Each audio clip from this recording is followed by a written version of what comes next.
அரசியல் அறிஞர்களுக்கு வாழ்த்துக்கள். மத்திய கிழக்கில் உள்ள அரபு நாடுகள்லாம் இப்போ வந்து ஒன்று சேர்ந்துட்டாங்க.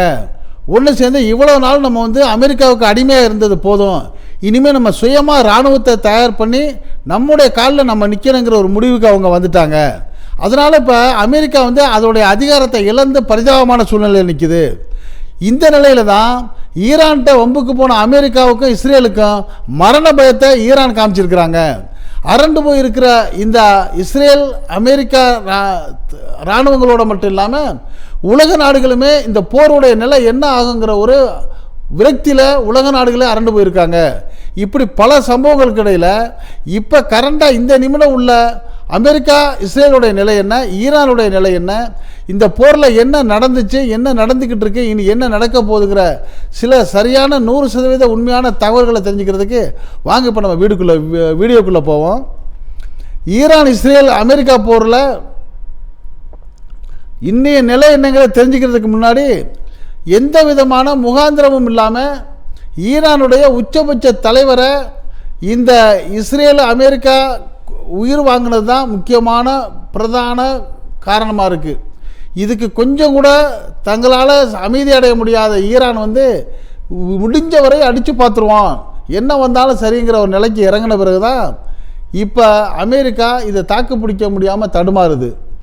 இந்த போரில் யாருடைய கை ஓங்கி இருக்குது அப்படிங்கிறத வந்து ஒருத்தர் தங்களை பற்றி உயர்வாக பேசிக்கிட்டாலும் உண்மை நிலவரம் தெரிஞ்சுக்கிறது தான் இதில் ரொம்ப முக்கியமாக இருக்குது.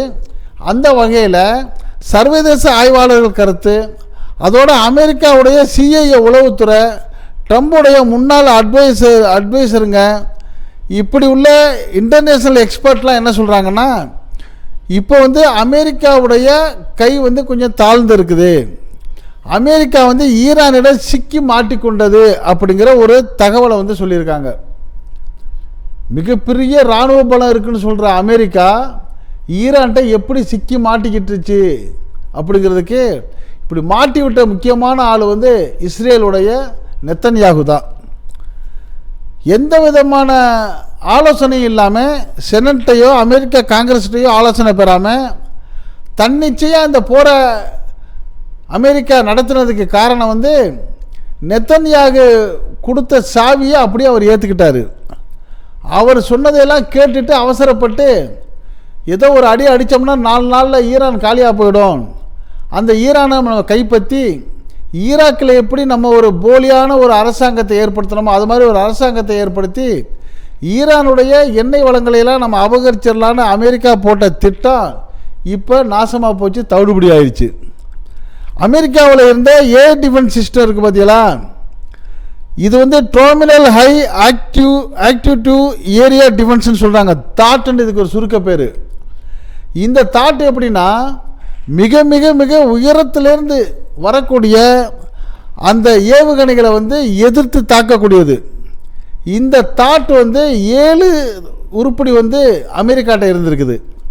இதை வச்சுட்டு தான் அமெரிக்கா என்ன பண்ணியிருக்கு, எங்களை யாரும் ஒன்றும் பண்ண முடியாதுன்னு சொல்லி பல நாடுகளை அச்சுறுத்திக்கிட்டு இருந்துச்சு.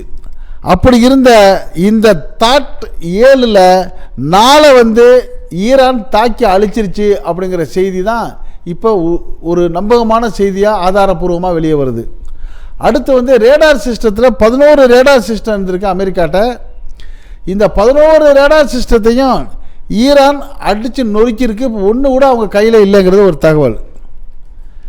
இந்த நிலையில் அமெரிக்கா வந்து இப்போ வந்து ரொம்ப கை சேதப்பட்டு இருக்கிறப்ப அதனுடைய இராணுவ தளவாடங்கள் இருக்குல்ல, அதுவும் குறைஞ்சிக்கிட்டே வருது.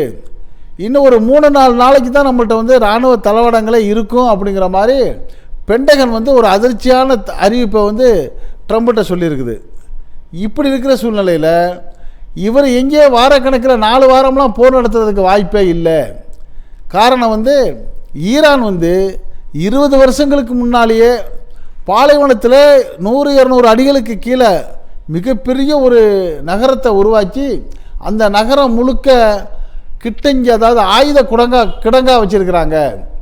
அங்கே வந்து ட்ரோன்களும் அதே மாதிரி பீரங்கிகளும் மிசைல்ஸுகளும் எல்லாமே நிறைஞ்சி இருக்கிறதுனால வருடக்கணக்கில் கூட போர் செய்யக்கூடிய பலம் வந்து இப்போ ஈரான்கிட்ட இருக்குது. அதனால் தப்பு கணக்கு போட்டு மாட்டிக்கிட்ட அமெரிக்கா இப்போ முழிக்க ஆரம்பிச்சிருச்சுன்னு சொல்கிறாங்க. இதில் ஈரானுடைய பலம் என்ன அப்படின்னு பார்க்குறப்ப ஈரானுடைய பலம் அவங்கள்ட்ட உள்ள அந்த பாலிஸ்டிக் மிசைல்ஸ், ஹைப்பர்சோனிக்கு, லட்சக்கணக்கில் வச்சிருக்கிற ட்ரோன்ஸ். இதில் ரொம்ப ஆச்சரியம் என்னென்னா, ஈரான் என்ன பண்ணியிருக்கிறாங்க, லட்சக்கணக்கான ட்ரோன்களை, அந்த குட்டி குட்டி விமானம் இருக்குங்கள்ல, ஆளில்லா விமானங்கள், இதை தயார் பண்ணியிருக்கிறாங்க. அப்படி தயார் பண்ணுறப்ப ரொம்ப மலிவு விலையில் ஒரு இந்திய மதிப்பில் 20 லட்சம் 30 லட்சம் ரூபா மதிப்பு வர்ற மாதிரி ட்ரோன்களை தயார் பண்ணியிருக்காங்க. இது மட்டும் இல்லாமல் சீனா ஏகப்பட்ட ஆயுதங்களை ஈரானுக்கு கொடுத்துருக்குது. அதில் ஒரு சில ஆயுதங்கள் சீனா ஆயுதங்கள் தரம் இல்லைங்கிறது ஒரு கருத்து வருது. அதை அப்புறம் பார்ப்போம் நம்ம. இன்னொரு பக்கம் ரஷ்யா என்ன பண்ணியிருக்குது, மிக பெரிய அளவில் மறைமுகமான உதவிகளை நிறைய ஈரானுக்கு செஞ்சுருக்குது. ரஷ்யாவோட உளவுத்துறை தான் அது ஆய்வு செஞ்சு ஒவ்வொரு இடத்தையும் எப்படி துல்லியமாக ஈரான் இஸ்ரேல் அமெரிக்காவை தாக்கணுங்கிறதுக்கு வழி சொல்லி கொடுத்துக்கிட்டு இருக்கிறது ரஷ்யான்னு சொல்லப்படுது. இப்படி இருக்கிற சூழ்நிலை சீனா ஒரு தந்திர முயற்சியும் ஈரானுக்கு கற்றுக் கொடுத்துருக்கு. அது என்ன தந்திர முயற்சின்னா, ஒரு பலூன் தயார் பண்ணியிருக்கு சீனா. அந்த பலூனை காற்று வச்சு ஊதுனா அது பெருசாகி என்னாகும், ஒரு பீரங்கி மாதிரி வந்துடும். இந்த பீரங்கி என்ன பண்ணியிருக்குது, வெறும் $100 கூட வராதுங்கிறாங்க. ரொம்ப மலிவான ஒரு தொகை, $50 வரும். இந்த மாதிரி பீரங்கியில் நிறைய தயார் பண்ணி சீனா ஈரானுக்கு அனுப்பிச்சிருக்கு. இந்த சீனா என்ன பண்ணியிருக்குது, தன்னுடைய நிலப்பரப்புகளில் இந்த பலூனை வச்சு காற்றடிச்சு நிறுத்தி வச்சிருச்சு. ஈரான் நிறுத்தி வச்ச உடனே அமெரிக்காவுடைய அந்த தாக்குதல் விமானங்கள் வானத்திலேருந்து பார்க்குறப்ப கீழே நூற்றுக்கணக்கான பீரங்கிகள் நிற்கிற மாதிரி தான் அதுக்கு தெரியும். ஆகா, இதை போட்டு தாக்கணும்டான்னு சொல்லி அது என்ன பண்ணுது, உடனே அந்த பலூன் இருக்குது பார்த்தீங்களா, அதுக்கு தெரியாத பலூன் உண்மையாகவே பீரங்கி இருக்குன்னு நினச்சிக்கிட்டு $100 மில்லியன் மதிப்புள்ள பீரங்கிகளை போட்டு இந்த பலூனை அழிச்சிருக்கு. இப்போ ஈரானுக்கு இழப்பு என்ன, 100 பலூன் போனாலுமே எவ்வளவு, ஒரு பலூனுக்கு $50னாலும் ஒரு $5000 கூட செலவாயிருக்காது. ஆனால் ஈரான் அந்த ஒரு பலூனை பீரங்கின்னு நினச்சிக்கிட்டு அது ஏவுகணையை விட்டு தாக்குதல் பண்ணதுனால அதோடைய மொத்த இழப்பு $100 பில்லியன் சொல்லுது. இன்னொரு பக்கம் இதே மாதிரி என்ன பண்ணியிருக்காங்க, பாலைவனங்களில் படம் வரைஞ்சிருக்கிறாங்க. போர் ஆயுதங்கள், பெரிய பெரிய பீரங்கிகள் நிற்கிற மாதிரி படம் வரைஞ்சிருக்கிறாங்க. இந்த படத்தை அந்த வானத்திலேருந்து பார்த்தா உண்மையாக நிற்கிற மாதிரியே தெரிஞ்சிருக்கும். அந்த படத்தோடைய மதிப்பு தான் வெறும் $5 இருக்கும். அதுக்கு பெயிண்ட் செலவு அவ்வளோதான் இருக்கும். உடனே அது என்ன பண்ணியிருக்குது, ஆஹா மாட்டிக்கிச்சுன்னு சொல்லி இந்த அமெரிக்கா படைகள் அந்த படத்து மேலே ஒரு குண்டை போட்டிருக்காங்க. ஆனால் அவங்க போடுற குண்டோடைய மதிப்பு 70 லட்சம். இப்படி ராஜதந்திரமான செயல்களை ஈரானுக்கு கொடுத்து உதவி இருக்குது சீனான்னு சொல்கிறாங்க. இப்படிப்பட்ட சூழ்நிலையில் தான் இந்த போரில் அமெரிக்காவுடைய அதிகமான ஆயுதங்களை இல்லாமல் ஆக்கிட்டது இந்த ஈரானுடைய வெற்றிக்கு முக்கியமான காரணம். இன்னொரு பக்கம் இந்த இல்லாமல் ஆக்கினதுக்கு அவங்க செஞ்ச ராஜதந்திரம் தான் இந்த விலை மலிவாக இருக்கிற அந்த ட்ரோன்களை வச்சுக்கிறது. இப்போ உதாரணமாக அந்த 10-11 அந்த பேஸ் இருக்குது பார்த்தீங்களா, அமெரிக்காவுக்கு ஆதரவாக மத்திய கிழக்கு பகுதியில் உள்ள அரபு நாடுகளில் உள்ள பேஸ் இருக்குல்ல, அந்த பேஸுகளை நோக்கி இது என்ன பண்ணும், ஈரான் இந்த மலிவாக இருக்கிற அந்த 20 லட்சம் 20,000 30,000 தயார் பண்ணியிருக்கிற அந்த சின்ன சின்ன ட்ரோன்களை விடும். உடனே என்ன பண்ணோம், இந்த அமெரிக்கா இராணுவங்கள் இந்த ட்ரோனை அழிக்கிறதுக்கு இது ஏவுகணையை விட்டு தாக்கணுன்னா அந்த விமானம் அந்த ட்ரோன் அடிபட்டு போயிடும். ஆனால் அடிபட்டு போன ஈரானுடைய அந்த ட்ரோனுடைய மதிப்பு 20,000 ரூபான்னு வச்சுங்க.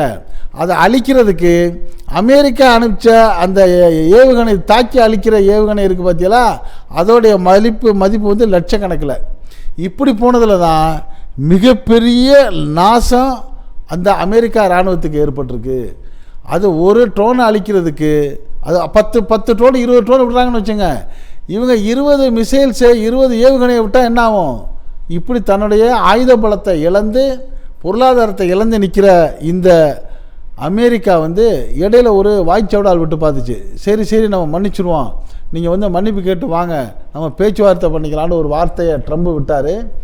அதுக்கு ஈரான் தரப்பில் வந்து ரொம்ப ஸ்ட்ராங்காக பதில் சொல்லிட்டாங்க. அதுக்கெல்லாம் வாய்ப்பே இல்லை. நாங்கள் பழி தீர்க்கணும்.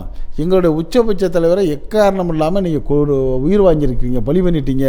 அதுக்கு பகரமாக நாங்கள் வந்து நெத்தன்யாகு பழி தீர்த்துட்டு தான் பேச்சுவார்த்தைக்கே வருவோம்.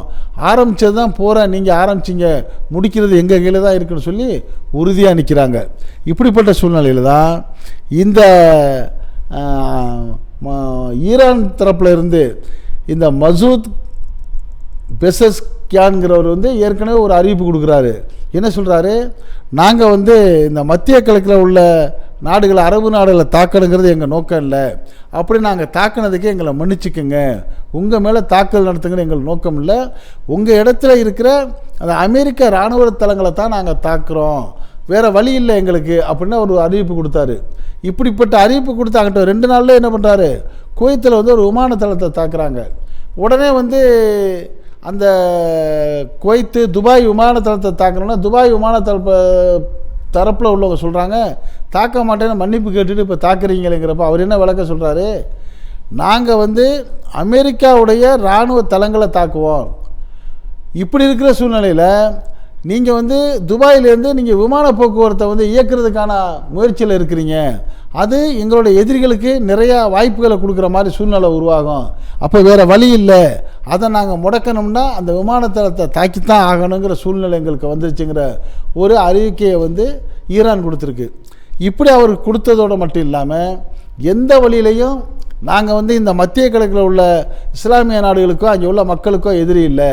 எங்களுடைய ஒரே நோக்கம், காரணம் இல்லாமல் எங்களுடைய தலைவர்களை கொன்று எங்கள் ஆஸ்பத்திரி மேலேயும் பிள்ளைங்களுடைய பள்ளிக்கூடத்து மேலேயும் குண்டு போட்டு உலக போர் விதிகளுக்கு முரணாக நடந்துக்கிட்ட அமெரிக்காவுக்கும் இஸ்ரேலுக்கும் பாடம் புகட்டுருவோம், அது வரைக்கும் நாங்கள் ஓய மாட்டோம் அப்படிங்கிற உறுதியை எடுத்திருக்கிற சூழ்நிலையில் இந்த அரபு நாடுகள் இருக்குங்கள, மத்திய கிழக்கு நாடுகளில் உள்ள இந்த அரபு நாடுகள், அதாவது Bahrain, Abu Dhabi, Dubai, Kuwait, Riyadh, Qatar, இது போன்ற மத்திய கிழக்கு நாடுகள்லாம் இப்போ என்ன முடிவு எடுத்துட்டாங்க, இவ்வளவு நாளாக நம்ம வந்து கொஞ்சம் கூட விவரம் இல்லாமல் இருந்துட்டோம், நம்ம இடத்துல அமெரிக்கா போலீஸை கொண்டாந்து நிறுத்தி அவங்களுக்கு இடத்த கொடுத்து அவங்க நிறுத்திற அந்த படைகளுக்கு வந்து நம்மளே சம்பளமும் கொடுத்து சாப்பாடும் கொடுத்து நம்மளுக்கு பாதுகாக்க வைக்கணும்னு சொன்னோம். ஆனால் இப்போ அமெரிக்கா யாரை தாக்கினாலும் அவங்க திருப்பி தாக்குறப்ப நம்ம நாடு தான் அடிபடுது. இந்த சூழ்நிலையாச்சும் நம்மளை வந்து அமெரிக்கா காப்பாற்றுச்சா? அது காப்பாற்றலை. அப்போ இனிமேல் நம்ம அமெரிக்காவை நம்புறதுல புண்ணியம் இல்லை. இனிமேல் இந்த அமெரிக்காவுக்கு நம்ம நாட்டில் வந்து பேஸ் தளம் கொடுக்கறது நியாயம் இல்லை. அதனால் ஏக மனிதா இதை விட்டு புட்டியை கட்டிட்டு போங்கப்பான்னு நம்ம எல்லாம் சொல்லிட்டு நமக்கு நாமே படைகளை, லட்சக்கணக்கான வீரர்களை உருவாக்கி ஒரு பாதுகாப்பை ஏற்படுத்தணுங்கிற ஒரு வீர உணர்வு இப்போ தான் இந்த அரபு நாடுகளுக்கு வந்திருக்குது. அந்த உணர்வு எங்கேருந்து வந்திருக்குது? ஈரான்கிட்டேருந்து. ஈரான் ஒருத்த ஆளாக நின்றுக்கிட்டு எல்லாரையும் தாக்குறத பார்த்தோன்னே நம்ம ஏன் இவ்வளோ மோசமாக இருக்கிறோங்கிற ஒரு வீர உணர்ச்சி வந்து இப்போ அரபு நாடுகள்கிட்ட வந்தோடனே இந்த அரபு நாடுகள்லாம் ஒன்று சேர்ந்து தங்களை தாங்களே பாதுகாத்து கொள்ளக்கூடிய ஒரு சூழ்நிலையை ஏற்படுத்திக்கிட்டு தங்களுடைய எண்ணெய் வளங்களையும் காப்பாற்றுறதுக்கு தயாராகிட்டாங்க. இந்த சூழ்நிலையில் தான் அதிகாரம் இழந்த அமெரிக்கா என்ன செய்ய போகுதுன்னு தடுமாறிக்கிட்டு இருக்குது. இன்னொரு பக்கம் இந்த இஸ்ரேலுடைய பிரசிடென்ட் நெத்தன்யாகு உண்மையிலே இருக்கிறாரா? அப்படி இருந்தால் அவர் ஏன் ஒரு 5-6 நாளாக தலையை காட்ட மாட்டேங்கிறாரு? எந்த அறிக்கை வந்தாலும் மற்ற ஆளுகள் துணை பிரசிடென்ட் மூலியமாக வந்துக்கிட்டு இருக்கு அப்படிங்கிற சில கேள்விகளும் வலைதளங்களில் உருவாகி வருது. உண்மை நிலவரம் என்ன? இஸ்ரேல்கிட்ட உள்ள பிரசிடென்ட் இருக்காரா இல்லையா? இஸ்ரேல் நகரமே இருக்கா இல்லையா? டெல் அவிவ் ஃபுல்லாக காலின்னு சொல்கிறாங்களே, இதையெல்லாம் அமெரிக்கா பார்த்துக்கிட்டு தலையில் கை வச்சுக்கிட்டு இருக்கா? முடிவு என்ன ஆக போகுதுங்கிற உங்களுடைய கருத்துக்களை நீங்கள் இந்த ஃபஸ்ட்டு சீசன் கமெண்ட் பாக்ஸில் கமெண்ட்ஸ் பண்ணுங்கள். இந்த செய்தி உங்களுக்கு பிடிச்சிருந்தா நம்ம அரசியல் ஆயிரம் சேனலுக்கு சப்ஸ்கிரைப் பண்ணாதவங்க சப்ஸ்கிரைப் பண்ணுங்கள். மறக்காமல் உங்கள் நண்பர்களுக்கும் உறவுகளுக்கும் ஷேர் பண்ணுறதோட பக்கத்தில் இருக்க பெல் ஐக்கானை கிளிக் பண்ணுங்கள். அப்போ தான் நம்ம போடக்கூடிய ஒவ்வொரு செய்தியும் உங்களுக்கு நோட்டிஃபிகேஷன் காட்டும். நீங்கள் விரும்பியதை பார்க்கலாம். என்று மணிந்திருப்போம். உங்கள் நண்பன் அஷ்ரஃப் அலி. நன்றி, வாழ்த்துக்கள்.